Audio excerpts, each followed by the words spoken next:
हिंदी में यूपीएससी की तैयारी से संबंधित प्रोग्राम्स को देखने के लिए सब्सक्राइब करें स्टडी IQ-IAS हिंदी। नमस्कार, आप सभी शॉक्ड होने वाले हैं जब मैं आपसे कहूंगा कि नियर अबाउट अर्थ पर 800 करोड़ लोग रहते हैं। लगभग 8 बिलियन ह्यूमन पॉपुलेशन है अर्थ की, और इस 800 करोड़ की संख्या में आपको दिखाई देगा कि 99.99% जो हमारा डीएनए है ये एकदम कॉमन है। और ये कॉमनैलिटी ये क्या बताती है? ये बताती है कि ये 800 करोड़ लोग वास्तविकता में सिर्फ और सिर्फ 10 से 20 हजार ही वानर हैं, उनकी संतानें हैं।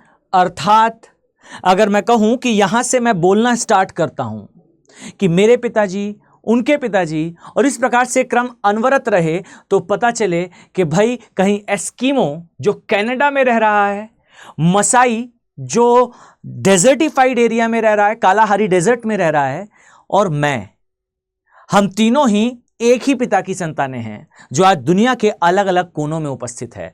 जानकर आपको आश्चर्य होगा, और यह आश्चर्य डियर तब और भी बढ़ जाएगा कि ये जो स्किन टोन का अंतर है, सतही तौर पर कहूं तो ह्यूमन रेसेस हैं। ये ह्यूमन रेसेस के भी पहले हम सभी कुछ वानरों की ही संतानें थीं, और आप तब और भी ज्यादा शॉक्ड होंगे जब मैं ये कंक्लूजन ड्रॉ करने वाला हूं कि इन सब के पीछे का एक बड़ा सा कारण, एक बड़ा सा रीजन वो मैसिव वोल्केनो है जो आज के समय एक झील के फॉर्म में उपस्थित है। इंडोनेशिया में पाया जाता है, नाम है उसका टोबा झील, जो पहले हुआ करता था एक मैसिव वोल्केनो, और उस वोल्केनो में सुपरनोवा एक्सप्लोजन के कारण मानव का डीएनए आज इतना ज्यादा कॉमन है। वेलकम, मेरा नाम अभिनव कुमार बौरे है, और आज की इस क्लास में हम जो डिस्कस करेंगे it is a very interesting topic of geography optional, अर्थात भूगोल वैकल्पिक का एक बहुत ही इंटरेस्टिंग टॉपिक है। इसे कहा जाता है catastrophic theory of genetic bottleneck of human, या मानव की आनुवंशिकी का बॉटलनेक सिद्धांत, जो बताता है कि सारे मानव स्तनधारियों में, अर्थात जो मैमल्स होते हैं उनमें मानव भी आते हैं, और हमारा डीएनए इतना ज्यादा कॉमन क्यों है? What the reason behind this commonality?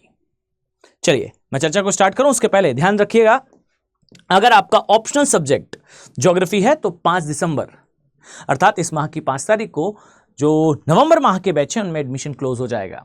अगर आपने अभी तक एनरोल नहीं किया है और आप मेरे साथ geography as a optional subject पढ़ना चाहते हैं तो डेफिनेटली डियर आप इन बैचेस का पार्ट बन सकते हैं। And geography is one of the most interesting and सबसे ज्यादा नंबर देने वाला ऑप्शनल। अगर आप तैयारी कर रहे हैं हिंदी माध्यम से तो आप मेरे साथ इस ऑप्शनल बैच का पार्ट बन सकते हैं। चलिए हम चर्चा पर वापस आते हैं। सबसे पहली बात तो याद रखें कि इस थ्योरी में काफी ज्यादा विवादित रही थी ये थ्योरी, बट इस थ्योरी में यह कहा गया कि ह्यूमन की पॉपुलेशन पहले एक नॉर्मल मैनर में इंक्रीज हो रही थी, और सडनली उस पॉपुलेशन में एक बहुत बड़ा डिक्लाइन आया, एक कर्व आया, और इस डिक्लाइनेशन के बाद धीरे धीरे कर दोबारा ह्यूमन पॉपुलेशन री एनर्जाइज हुई है। अर्थात पहले बहुत वैरायटी के मंकीज हुआ करते थे, और आप इस बात को भी समझ लें कि जो वैरायटी थी इसके कारण हो सकता है कि ये जनसंख्या इसी प्रकार से बढ़ती तो हम कहीं किसी और गुणधर्म के मानव होते। क्या पता हम बौद्धिक स्तर में बहुत आगे होते, शारीरिक संरचना में और सुदृढ़ होते, या फिर जो मेटाबॉलिक हमारा संरचना है, तंत्रिका तंत्र है, मेटाबॉलिक हमारी क्षमताएं हैं, ये और भी ज्यादा स्ट्रांग होती, क्या पता। बट वो सारे मानव, वो सारे वानर समाप्त हो गए, और सिर्फ कुछ ही मानव शेष बचे थे, जिनके कारण आज की पूरी 800 करोड़ जनसंख्या यहां निवास करती है। हुआ क्या था? तो नियर अबाउट 55,000 साल पहले की बात अगर मैं कहूं तो उस समय पर एक मैसिव वोल्केनो हुआ करता था। यह वोल्केनो आज के समय आपको पैसिफिक रिंग ऑफ फायर का भी हिस्सा दिखाई देगा। यह हिस्सा जो है यह इस प्रकार से, यहां इंडोनेशियन आर्क ऑफ आइलैंड, इसे कई बार सुंडा आइलैंड्स भी कहा जाता है। दिस इज सुंडा आर्क ऑफ आइलैंड, या इंडोनेशियाई आर्क ऑफ आइलैंड, फेस्टून या चापाकार द्वीप समूह। यहां पर है super destructive volcanoes still now. ऐसा ही एक वोल्केनो था इस स्थान पर। अब मैं एक वर्ड यूज कर रहा हूं, जरा नोटिस करिएगा। मैंने कहा यहां एक वोल्केनो था, अर्थात रिसेंटली आपको नहीं दिखाई देगा। क्यों? क्योंकि जिस विस्फोट की मैं चर्चा कर रहा हूं, उस विस्फोट के बाद यह इतनी जोर से फटा कि इस वोल्केनो ने अपना पूरा हिस्सा ही हवा में उड़ा दिया। एक डिप्रेशन बन गया और वहां झील बन गई। इस वोल्केनो को कहा जाता है टोबा वोल्केनो। और ये जो टोबा वोल्केनो है, इस वोल्केनो में लगभग कहा जाता है 55,000 से 70,000 वर्ष पहले एक मैसिव सुपरनोवा विस्फोट हुआ था। और इस विस्फोट के कारण आप पाओगे कि इस रीजन से एक हिमयुग, एक आइस एज चलना स्टार्ट होती है। और इस हिमयुग या इस आइस एज के कारण धीरे धीरे कर इस पूरे ही रीजन से जो है वो मानव माइग्रेट करना स्टार्ट करते हैं, यहां से पलायन करना स्टार्ट करते हैं। और ये आइस एज पृथ्वी पर धीरे धीरे कर ट्रिगर होता है और सारे मानव जो इवन म्यांमार के एरिया में या इस प्रकार से आगे के पूरे क्षेत्र में निवास करते थे, ये भागना स्टार्ट करते हैं।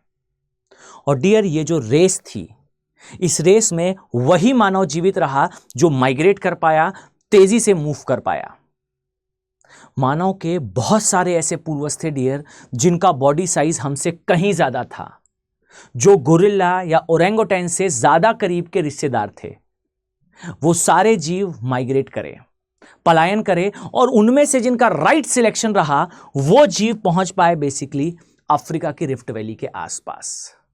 और इस क्षेत्र में जो आइस एज था उसका प्रभाव कम रहा और कुछ मानव अफ्रीका में जीवित रह पाए। और फिर उस क्षेत्र से जब समय के साथ हिमयुग खत्म हुआ, ये वानर बाहर निकले और फिर धीरे धीरे करके री एनर्जाइजेशन हुआ अगेन ह्यूमन पॉपुलेशन का। अर्थात एक मैसिव वोल्केनो ने एक समय पर हमारी पूरी जनसंख्या को समाप्त कर दिया था और ह्यूमंस लगभग खत्म हो चुके थे, नियर टू एक्सटिंक्शन थे।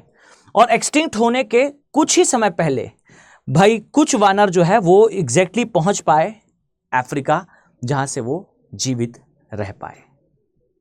अब प्रश्न ये आता है कि क्या इस थ्योरी के कोई साक्ष्य हैं, कोई एविडेंसेस हैं?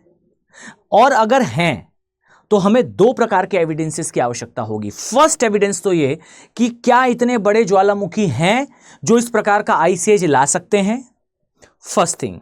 और सेकंड हमें आवश्यकता होगी कि क्या यह किसी और जीव में भी दिखाई देता है। तो आइए मैं आपको दोनों ही प्रकार के एविडेंसेस देता हूं और आपको समझाने का भी प्रयास करूंगा कि एग्जैक्टली ये चीज है क्या। तो पहली बात तो जो यूरोप में पाया जाने वाला एक बाइसिन हुआ करता था, फाइन। और ये जो बाइसिन है डियर, ये बाइसिन एक समय पर यूरोप से पूरी तरह से समाप्त हो गया। यह समझा गया कि यूरोप में अब बाइसिन नहीं बचे हैं। बाइसिन का अर्थ है एक बड़े आकार का जीव। ओके, यह स्तनधारी जीव यूरोप से पूरी तरह से खत्म हो गया। लेकिन बाद में अचानक से पता चला कि यूरोप के एक देश में कुछ फार्मर्स ने बाइसिन्स को जो है सुरक्षित रखा है और उनके बागानों या उसके आसपास के जंगलों में ये बाइसिन जीवित हैं। दोबारा से कार्यक्रम चलाया गया, जो साइबेरिया वाला एरिया था वहां से साइबेरियन बाइसिन्स को लाया गया और यूरोप में जो लोकल कुछ बाइसिन्स 10 से 12 बाइसिन बचे थे उनके बीच में ब्रीडिंग कराई गई और इससे दोबारा री एनर्जाइज हुई यूरोप के अंदर बाइसिन्स की पॉपुलेशन। बाद में जाकर पता चला कि इन 12 बाइसिन्स जो यूरोप में शेष बचे थे, इनमें जो डिजीजेस थी या इनमें जो जेनेटिक प्रॉब्लम्स थी वो सारे यूरोप के बाइसिन्स के अंदर आज उपस्थित हैं और इसीलिए ये बहुत ज्यादा वनरेबल हैं किसी भी डिजीज के लिए। एक छोटी सी डिजीज यूरोप के सारे बाइसिन्स को खत्म कर सकती है जस्ट बिकॉज कि इनकी पॉपुलेशन एक समय पर पूरी तरह से सिमट गई थी और दोबारा री एनर्जाइज की गई है। और यही कंडीशन ह्यूमंस के साथ है। आप मानकर चलें कि पृथ्वी पर ह्यूमंस का अगर अंत लिखा है तो वो अंत हमारे डीएनए से जुड़ा हुआ है। कोई एक डिजीज इस पृथ्वी के सारे जीवों को खत्म नहीं कर सकती, लेकिन कोई एक डिजीज इस पूरी पृथ्वी से मानव खत्म कर सकती है बिकॉज हम जेनेटिकली डाइवर्स नहीं हैं। कारण 55 से 75 years ago a volcanic eruption. How the beautiful geography is. भूगोल कितना ज्यादा सुंदर है जो एक्सप्लेन करता है सारी ह्यूमन जो आप कह लीजिए कंडीशंस हैं, ह्यूमन ज्योग्राफी हो या फिजिकल ज्योग्राफी, दोनों ही आपस में कनेक्टेड है। But the second point is, क्या इतने बड़े वोल्केनो हैं? तो जी हां, क्रांकाताओ जो बिल्कुल इसी रीजन में पाया जाता है, मैं उसका एग्जांपल लूं, यहां आपको दिखाई देगा, ध्यान से देखें, यह है क्रांकाताओ का एरिया, इसके आसपास के बहुत सारे वोल्केनोस का समूह है, बेसिकली क्रांकाताओ वोल्केनिक एरिया के नाम से। और ये जो क्रांकाताओ का एरिया है, कहा यह जाता है कि इस वोल्केनो में अगर इरप्शन हुआ, और इवन मैं आपको बताऊं तो इस प्रकार का ये वोल्केनो आपको दिखाई देगा, ये मेन वोल्केनो है, इसके प्रेशर वेंट से डियर एक कनेक्टेड छोटा वोल्केनो है, ये दिखाई देगा अनाक्रांकाताओ के नाम से। ओके, और अभी से कुछ समय पहले अर्थात 2004 के आसपास की घटना है, अनाक्रांकाताओ में विस्फोट हुआ था। इससे ज्ञात मानवीय इतिहास की, मतलब मेन क्रांकाताओ में एक्सप्लोजन नहीं हुआ था, क्रांकाताओ से कनेक्टेड एक पैरासाइट वोल्केनो है, परजीवी ज्वालामुखी है, इसमें वोल्केनिक इरप्शन हुआ 2004 के आसपास।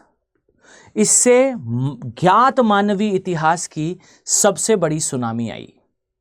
इतना ही नहीं, आप पाएंगे कि इस इरप्शन के कारण जो अंडमान निकोबार आइलैंड्स थे, ये कुछ मीटर आगे शिफ्ट हो गए थे। म्यांमार कुछ मीटर आगे की तरफ, एशिया की तरफ शिफ्ट हो गया, वो जो प्लेट है वो अंदर चली गई म्यांमार की। और इतना ही नहीं, अर्थ अपने एक्सेस पे भी जंप एंड बाउंस करी, जिसके कारण कुछ मिली सेकेंड अर्थ का रोटेशनल टाइम भी चेंज हुआ था 4 वर्षों के लिए। और ये कौन सा वोल्केनो है? ये पैरासाइट वोल्केनो है। सोचिए, जब मेन क्रांकाताओ में एक्सप्लोजन होगा तो क्या होगा? तो कोई डरने की बात नहीं है, तब तक हम जो है या तो समाप्त हो चुके होंगे, या तो इस एरिया में जो आपको दिखाई देता है, दिस इज इंडिया, और यहां कहीं पर आपको दिखाई देगा क्रांकाताओ, डायरेक्टली इंपैक्ट होगा पेनिनसुलर इंडिया में। और कहा तो यह भी जाता है ज्योग्राफर्स के द्वारा कि एब्सोल्यूट सबमर्जेंस तक हो सकता है हमारे पेनिनसुलर इंडिया का, अगर ये अपने फुल पोटेंशियल से फटता है तो। आई थिंक ये इंफॉर्मेशन आपके लिए, आपके सब्जेक्ट के लिए और सब्जेक्ट की अंडरस्टैंडिंग को डेवलप करने के लिए इंफॉर्मेटिव रही होगी। नेक्स्ट बात, अगर आप हमारे साथ खासकर ज्योग्राफी ऑप्शनल हिंदी माध्यम में तैयार करना चाहते हैं तो there is a good great opportunity for you. 5 दिसंबर से इन बैचेस में एडमिशन क्लोज हो जाएंगे। नवंबर माह का ये बैच है, और एक ऐसा ऑप्शनल जो ना केवल आपके मेंस पॉइंट ऑफ व्यू से ज़रूरी है, प्रीलिम्स में आने वाले बहुत सारे टॉपिक्स को ये कवर करता है।